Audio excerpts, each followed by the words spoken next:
Olá, meus amigos, Deus abençoe a todos abundantemente no nome do Senhor Jesus.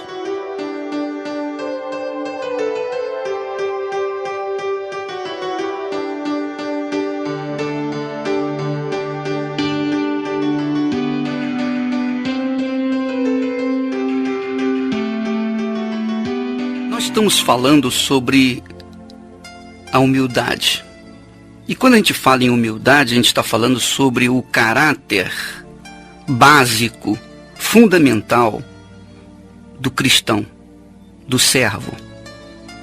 Sim, porque a pessoa, para se colocar na postura, na posição de serva, somente quando ela nasce de novo, quando ela nasce da água e do Espírito Santo.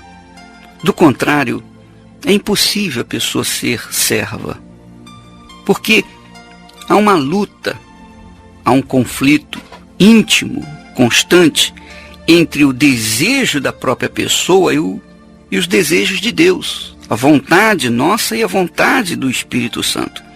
Há um conflito constante, permanente, no coração de todos os seres humanos, entre a vontade da carne e a vontade do Espírito. Ora, o Espírito humano só passa a ter vontade de fazer a vontade de Deus quando o Espírito humano nasce do Espírito Santo, quando a pessoa nasce de Deus.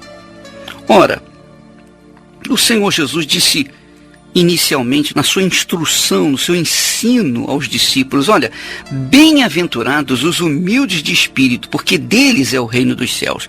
Veja, o Senhor Jesus está dando a dica de como a pessoa toma posse do reino de Deus.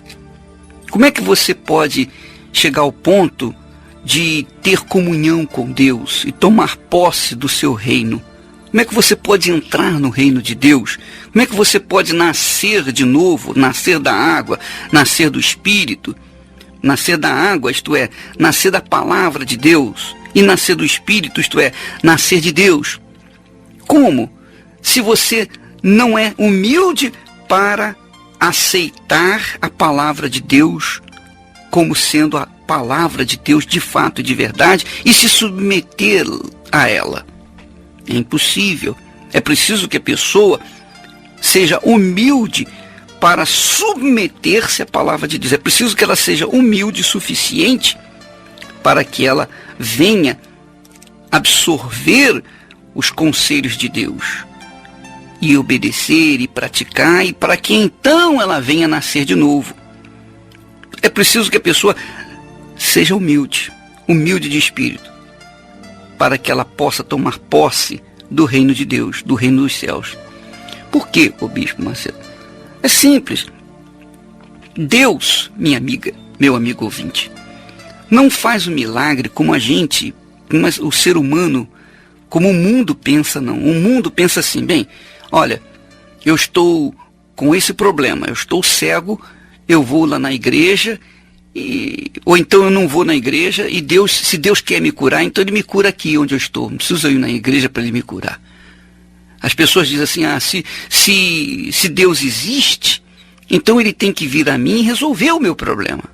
Quer dizer, as pessoas ditam regras para que Deus venha agir na vida delas. Elas não se submetem às regras impostas por Deus, mas elas querem fazer as suas próprias regras. Elas querem impor a Deus, o Criador, veja só, a criatura querendo impor o Criador as suas regras. Veja como é que são as coisas. Como é que o ser humano é duro, é difícil, é rebelde. Ora, o Senhor Jesus diz que somente os humildes, de espírito, não é humilde no sentido de ser pobre, não. É humilde de espírito, quer dizer, humilde interiormente, humilde no coração, na alma. É humilde aqui dentro do peito. Quando a pessoa, ela toma a palavra de Deus, ao invés de ler a Bíblia para julgá-la, ele se enquadra no julgamento que a Bíblia faz. Então, a Bíblia, a palavra de Deus, orienta que o milagre que nós precisamos, por exemplo, você está me ouvindo aí, você está com um problema de saúde, ou um problema sentimental, ou um problema econômico, qualquer que seja o seu problema, é um problema que você tem. Como é que você vai resolver esse problema? Como é que o milagre acontece? Como é que eu faço? O que é que eu faço para que eu tenha o meu problema resolvido? Bem, preste atenção. Primeiro, você tem que se submeter à palavra de Deus, à orientação da palavra de Deus. Porque é a palavra de Deus que nos dá a luz, que nos ensina, que nos mostra o que nós devemos fazer. Ora, se você não é humilde para ouvir e obedecer à palavra de Deus, então não adianta nada. Estamos jogando conversa fora. Então, minha amiga, meu amigo ouvinte, como eu disse anteriormente, normalmente a pessoa pensa que o milagre é assim. A pessoa faz uma oração e na mesma hora o problema que a pessoa tem fica resolvido. Não é assim. Deus não faz mágica. E Deus não é mágico. O milagre acontece de parte a parte. É preciso que a pessoa tenha essa consciência. Ela faz a parte dela e Deus então vai fazer a parte dele. Depois que Deus criou o ser humano, nunca mais ele fez qualquer coisa na terra sem que houvesse a participação do ser humano. O apóstolo Paulo diz que nós somos cooperadores de Deus. Cooperadores de Deus. Então, como que acontece a coisa? Por exemplo, o cego invocou o Senhor Jesus. E o Senhor Jesus o ouviu e o respondeu. Ora, mas para que ele pudesse invocar o Senhor Jesus, foi necessário que alguém lhe falasse a respeito do Senhor Jesus. Então, eu estou falando a respeito do Senhor Jesus e automaticamente no seu coração está brotando a fé. Essa fé que você tem aí no seu coração é que vai fazê-la ou fazê-lo, então, buscar a Deus. A partir do momento que você busca a Deus, então ele responde à sua busca. Ele vem ao seu encontro, ele vem ao encontro da sua necessidade.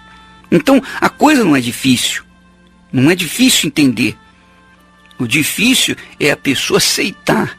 É isso que é difícil, mas é muito fácil compreender. Então, o cego invocou o Senhor e o Senhor o ouviu. É como ele mesmo disse: invoca-me no dia da sua angústia, eu te livrarei. Quer dizer, primeiro a pessoa invoca a Deus. Depois ele responde. Aí sim, vem a resposta de Deus. Quer dizer, o milagre é de parte a parte. Se você não invocá-lo, mesmo sabendo da sua necessidade, ele não vai fazer nada por você. Eu quero lembrá-lo que o Senhor Jesus passava no meio das pessoas aflitas, dos doentes, dos enfermos, dos oprimidos, dos necessitados. Ele passava no meio das pessoas carentes. E aqueles, somente aqueles que o invocavam, eram atendidos. Então, veja que há necessidade de se invocá-lo, para que então ele possa ouvi-lo. Mas aí você fala assim: mas peraí, ô bispo, Deus não conhece a minha vida, ele não sabe que eu estou precisando, eu não estou aqui morrendo, ele não sabe que eu estou precisando. Ele sabe sim, claro que ele sabe, ele está vendo. Aliás, a Bíblia diz que perto está o Senhor dos que têm o coração quebrantado. Ele sabe da sua necessidade, mas ele só pode entrar em ação na sua vida a partir do instante em que você o invoca. Se você não invocar, então ele não vai atendê-lo. Mas por que eu tenho que invocá-lo? Por que eu tenho que pedir uma coisa que ele sabe que eu preciso? Simples, é muito simples, porque você tem que manifestar sua fé nele. A sua vida é sua. A sua vida é sua. Ele não pode entrar na sua vida sem a sua permissão. E a partir do momento em que você o invoca, você está abrindo a porta para que ele possa entrar na sua vida, para que ele possa interferir na sua vida. Você entende o que eu quero dizer, minha amiga, meu amigo ouvinte? Então, não adianta Deus saber da sua situação. É preciso mais. É preciso ele ouvir a sua voz, ouvir o seu clamor. E não é pelo fato de você estar na igreja que automaticamente ele vai resolver os seus problemas. Não, é preciso que você vá na igreja para que na igreja você venha desenvolver a sua fé. A partir do momento que você desenvolve a sua fé e no clima de fé você invoca a Deus de todo o seu coração, com todas as suas forças, de toda a sua alma, então há uma resposta da parte dele para com você. É isso que aconteceu comigo. E é isso que tem acontecido com as pessoas. Nós temos ouvido e visto muitos milagres acontecendo, mas verifique qual foi o preço que essas pessoas pagaram para conquistarem esses milagres. Elas pagaram com o seu sacrifício, com a sua luta, com a sua busca, com o seu clamor, com o seu pranto, com o seu jejum, com a sua ida na igreja de madrugada, oração, clamor, súplica. Elas manifestaram a sua fé. E somente depois delas terem manifestado a fé é que então houve a resposta de Deus para a vida delas.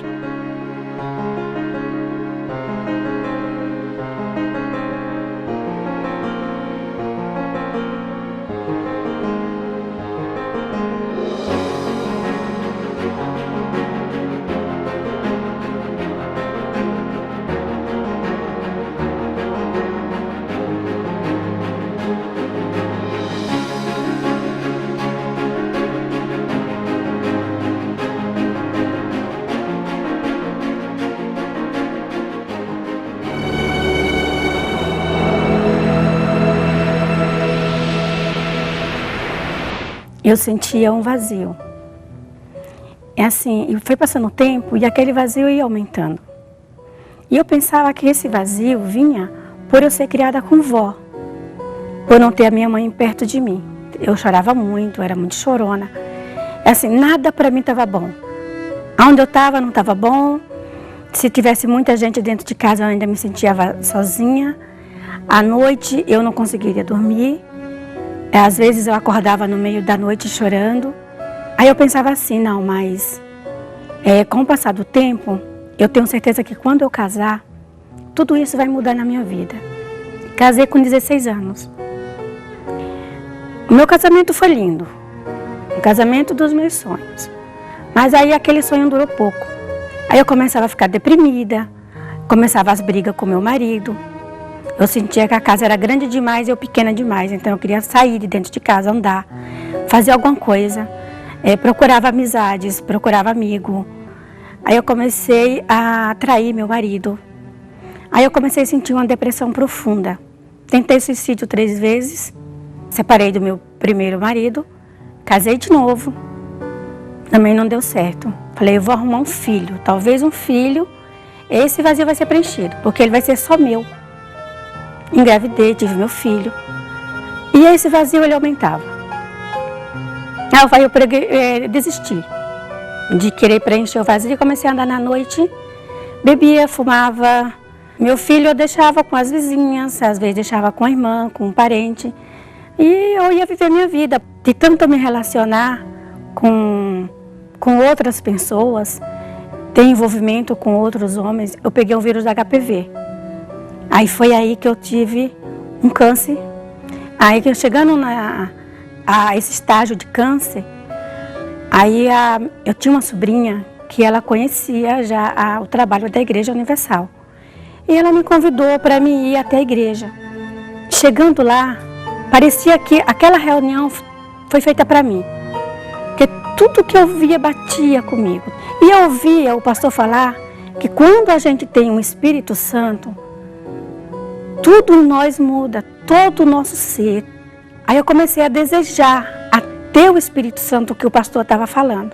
Porque eu comecei a criar aquela sede muito grande de buscar, de querer o Espírito Santo. Aí eu me lancei de tal maneira que chegou um dia que eu recebi. Pareceu um sonho. Pareceu assim que eu abri os olhos que estavam fechados há tantos anos. Então eu já recebi o Espírito Santo e a cura. Não precisei fazer quimioterapia, não precisei fazer radioterapia, não precisei tirar útero, não precisei nada. Aquela depressão desapareceu, a vontade de viver veio assim cada dia mais. eu comecei a ser uma mãe presente para o meu filho. Eu comecei a ir para a igreja com ele. E nisso, nosso casamento totalmente foi mudado também. Hoje eu tenho um casamento feliz. Hoje eu tenho meu filho, ele é maravilhoso. Ele fala para mim todo dia, ele me chama de linda. Então ele fala assim: mãe, você é linda. Você é a melhor coisa da minha vida. E isso faz eu agradecer a Deus não só por Ele ter me escolhido, mas por Ele ter permitido que eu tivesse esse encontro maravilhoso com o Espírito Santo. Minha amiga, meu amigo ouvinte, se você quiser saber mais a respeito do valor, da importância de você ouvir e praticar a palavra de Deus, porque isso não vai trazer apenas ou só o benefício da salvação eterna da sua alma, mas aqui mesmo nesse mundo. Então, domingo agora, às 6 da manhã, aqui no Templo de Salomão, ou às 10 da manhã, ou às 6 da tarde. São 3 reuniões especiais para as pessoas interessadas. Que Deus abençoe a todos. Amanhã estaremos de volta neste horário e nesta emissora. Até lá.